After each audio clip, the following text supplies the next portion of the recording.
If you have Scorpio rising, this lunar eclipse on March 14th is happening in your 5th and 11th houses. So this can cause you to kind of reassess what friendship looks like for you, or what your current friend groups look like and how you're experiencing them.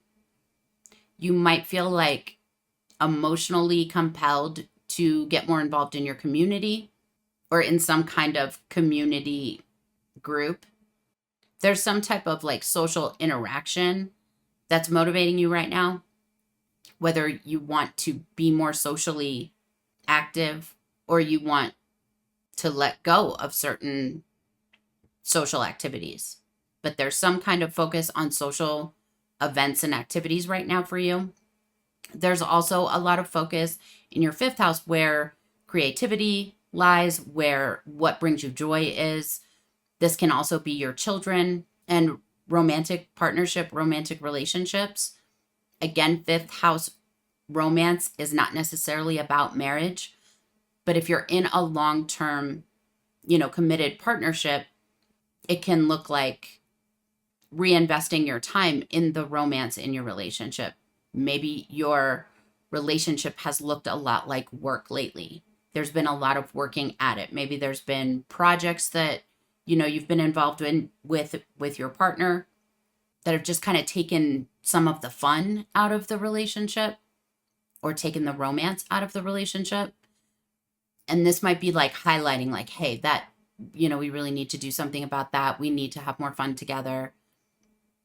There needs to be more romance. Maybe you're feeling more romantic towards your partner than you have in a while, and you're noticing like, wow, this isn't usually how we interact. What has happened?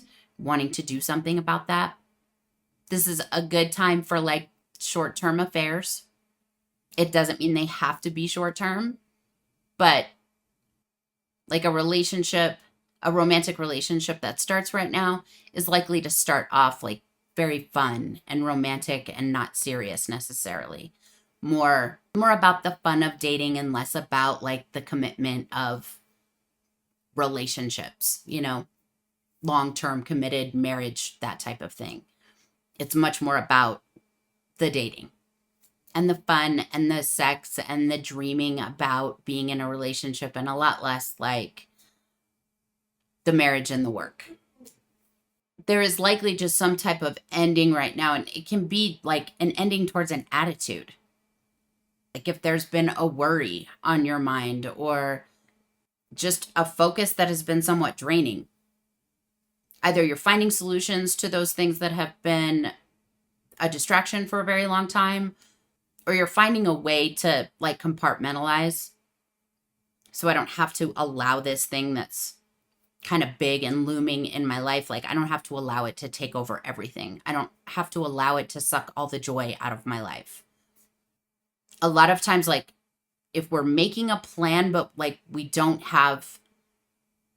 haven't completed it yet.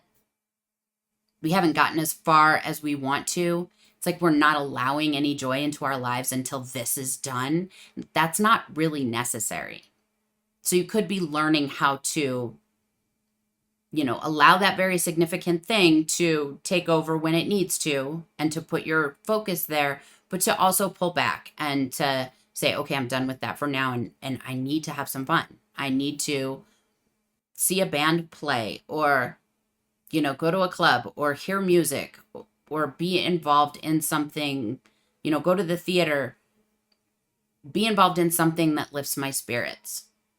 If you're noticing you haven't done that in a long time and you're continuing to resist, this might be a time when it becomes like, I have to have some fun or I'm going to lose my mind.